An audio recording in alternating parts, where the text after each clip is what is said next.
Bueno, el plan Macri lo que fue el gradualismo.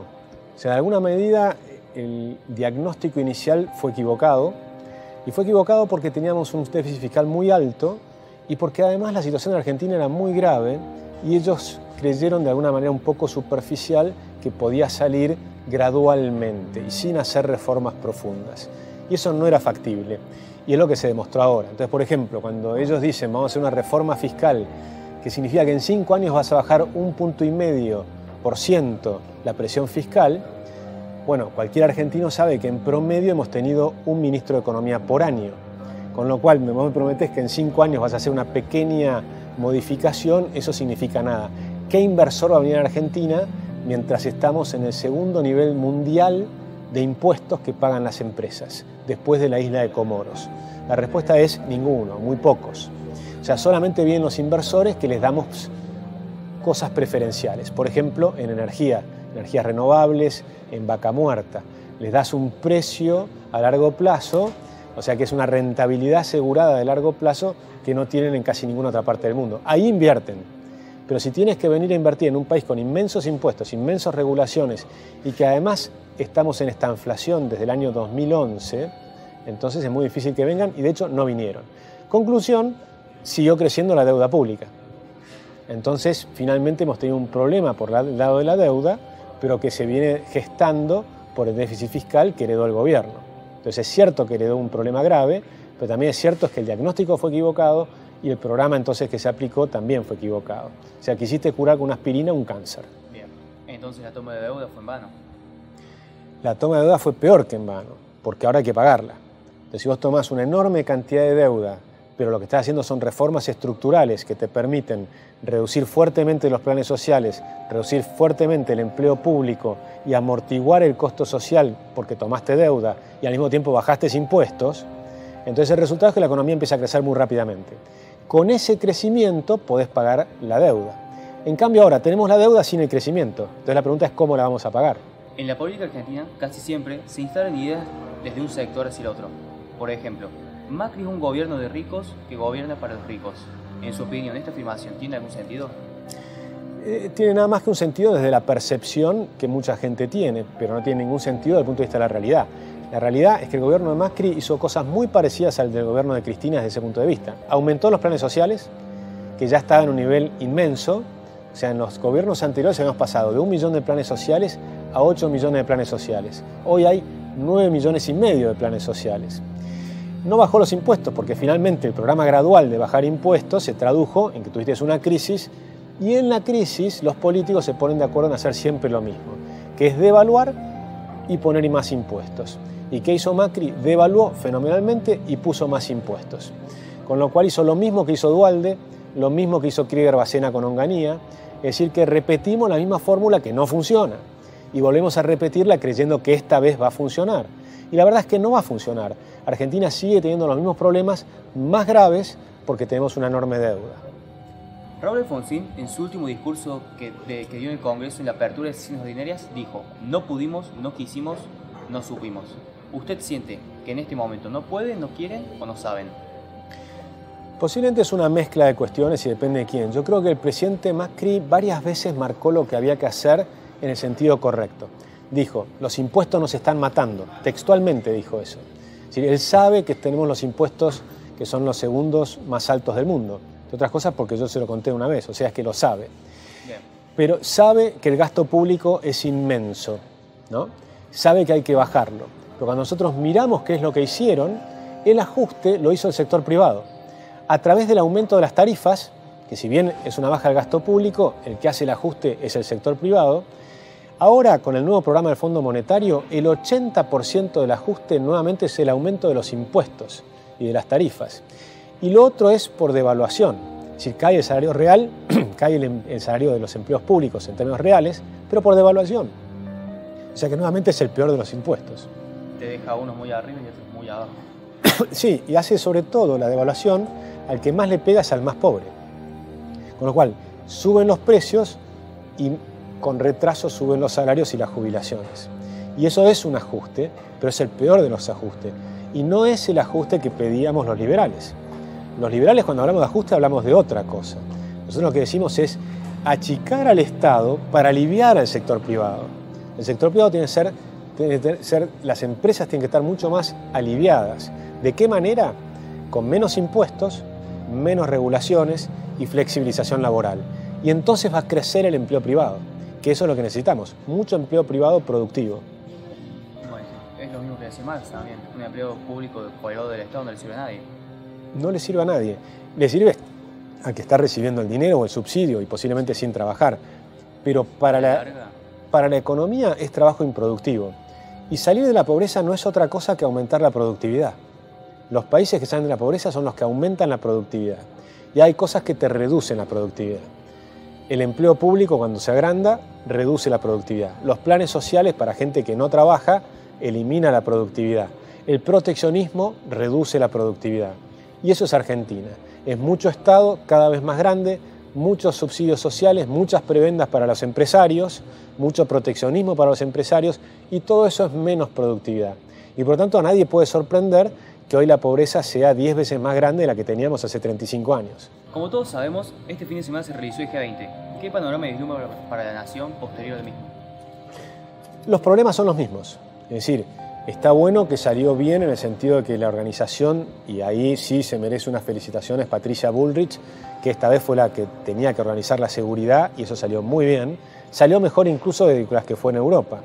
Y por supuesto contrasta con lo que pasó con Boca River, organizado por Larreta, ¿no? O sea, la ineficiencia total de la policía porteña, como la está manejando Larreta, contra la eficiencia de la Gendarmería, la Prefectura y la Policía Federal, como la está organizando Patricia Bullrich. O sea que eso fue muy positivo.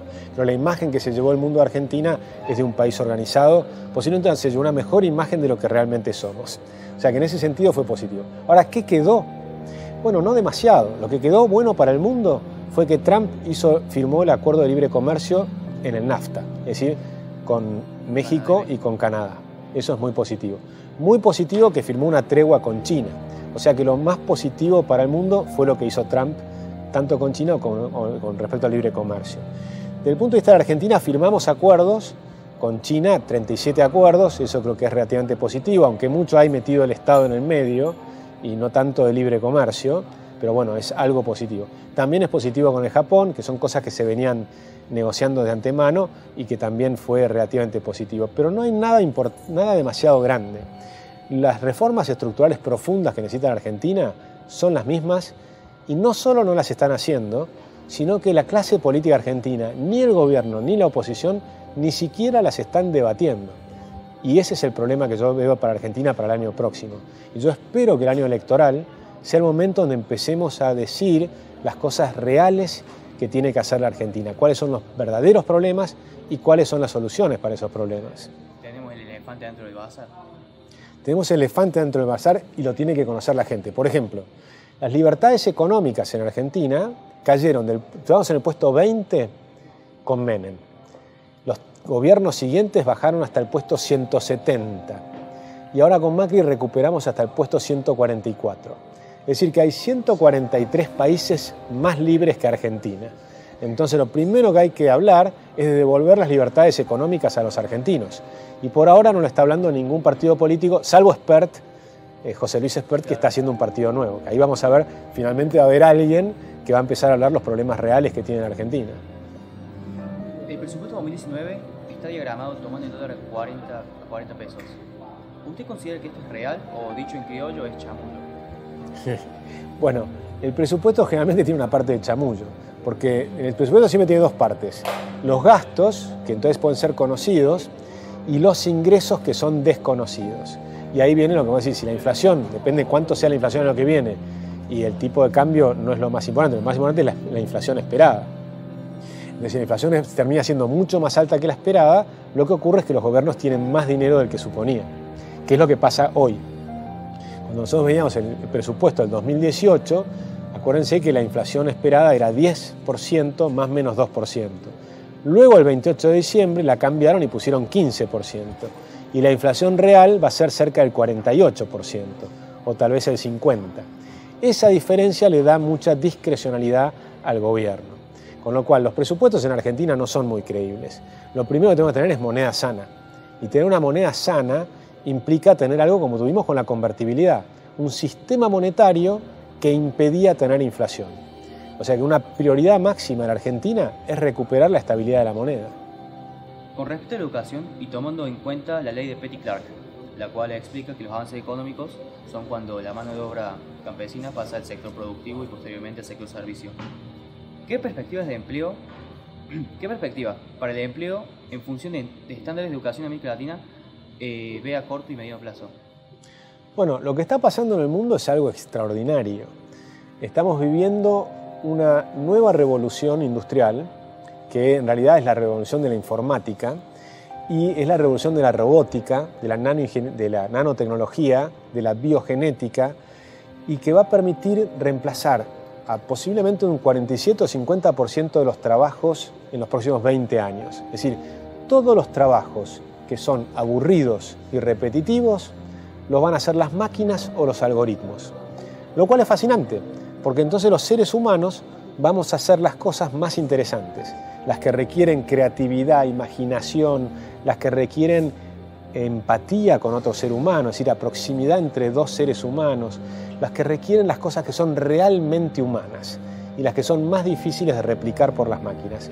Eso es muy positivo, pero va a haber dos tipos de países: los que abracen el cambio y pues se adapten al cambio, y para eso tienen que cambiar la forma de educar.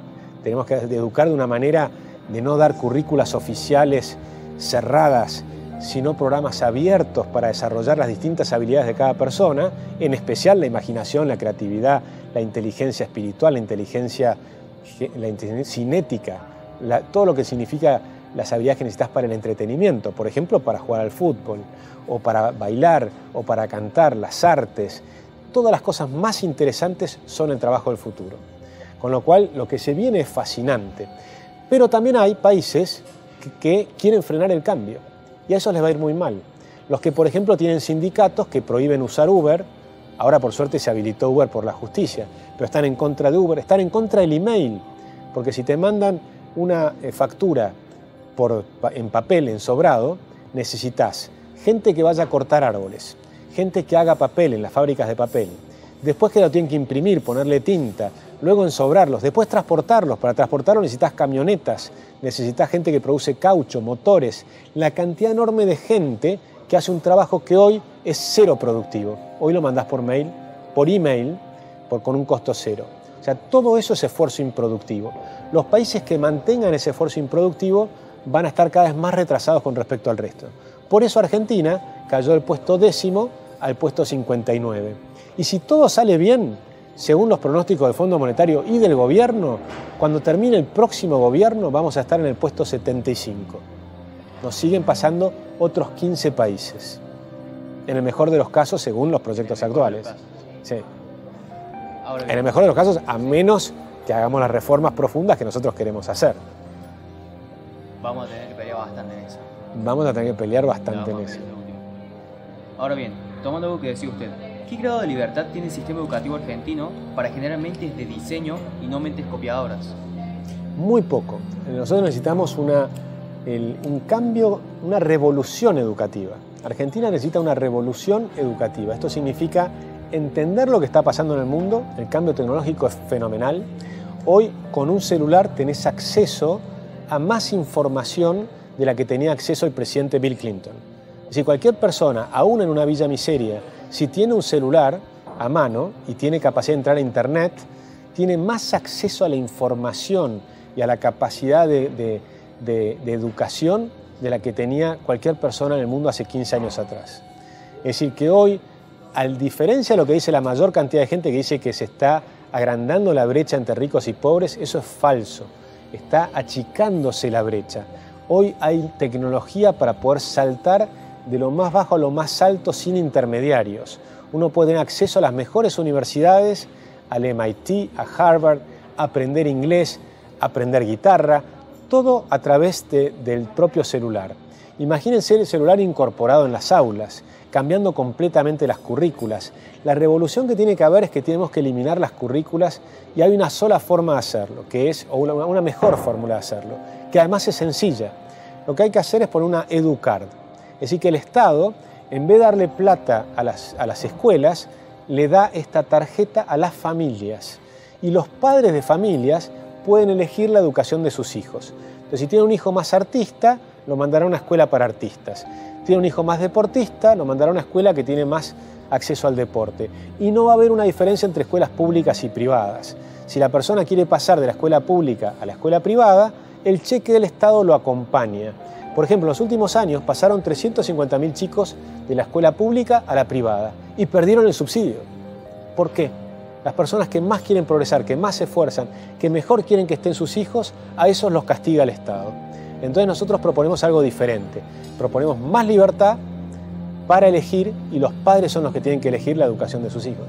En este sistema con los educards que usted plantea, ¿cómo serían las instituciones públicas?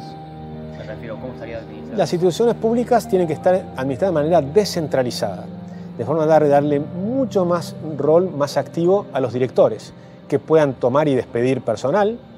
O sea, si una directora de escuela quiere transformar su escuela en algo mucho más dinámico, con más tecnología, tal vez quiera tener un poco menos de empleados y mucho más tecnología.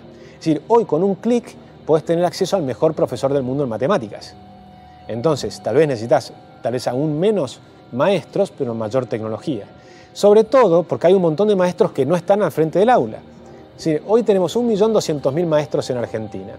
Es decir, 3 veces más maestros por alumno que Australia. Si tuviéramos la mitad de maestros, todavía tendríamos más maestros que Australia por alumnos. Y eso permitiría tener un presupuesto mucho más alto aplicados a la tecnología, al acceso a la mejor educación del mundo. Y una de las cosas básicas que hay que hacer es que yo creo que el 100% de los argentinos tiene que aprender inglés. ¿Por qué? Porque la gran tecnología, la nueva tecnología, el nuevo conocimiento está en inglés. Los chinos escriben en inglés los papers, los indios escriben en inglés los papers. Hoy si querés leer los nuevos papers que están saliendo en medicina nuclear, en cualquier campo, hasta en mindfulness, es decir, en meditación, los vas a tener primero en inglés y después traducidos. Entonces la persona que no habla inglés tiene un hándicap en contra. ¿Es un analfabeto? Es el equivalente a lo que era un analfabeto en el siglo XIX. Entonces, hoy hay que aprender inglés. Hoy en Finlandia, el 100% de los finlandeses, además de hablar bien finlandés, hablan inglés. Yo propongo eso para los argentinos. Tenemos que abrirnos al mundo. Tenemos que abrirnos al mundo. Si Argentina tenés un celular y sabés inglés y tenés un poquito de programación que se aprende en 6 meses, puedes hacer aplicaciones para cualquier país del mundo. Con lo cual, podrías tener la posibilidad de exportar servicios al mundo entero. Para eso no tenés que tener trabas, tenés que tener impuestos bajos, tenés que tener una educación distinta y ese es el desafío que tiene la Argentina por delante. Bien. Por último, y la pregunta más esperada. Es claro que las máquinas nos van a reemplazar en infinidad de tareas en un corto y mediano plazo. Ahora bien, ¿qué medidas cree usted que sean necesarias para incluir a la gran masa de empleados que va a quedar desplazado por estas máquinas al sector productivo? Fundamentalmente la libertad. La libertad soluciona los problemas.